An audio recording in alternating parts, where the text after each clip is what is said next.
Understanding functions in programming. The functions are blocks of code designed to perform a specific task. They take input, process it, and return a result.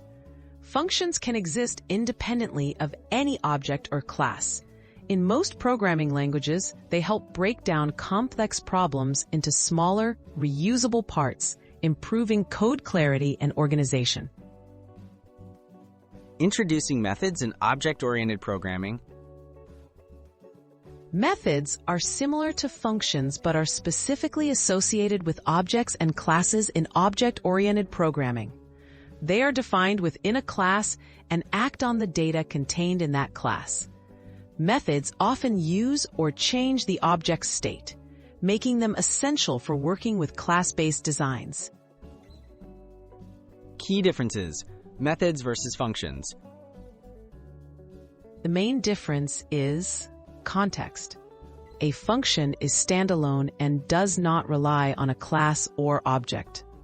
A method, by contrast, always belongs to a class and usually requires an instance of that class, called an object, to be called and executed.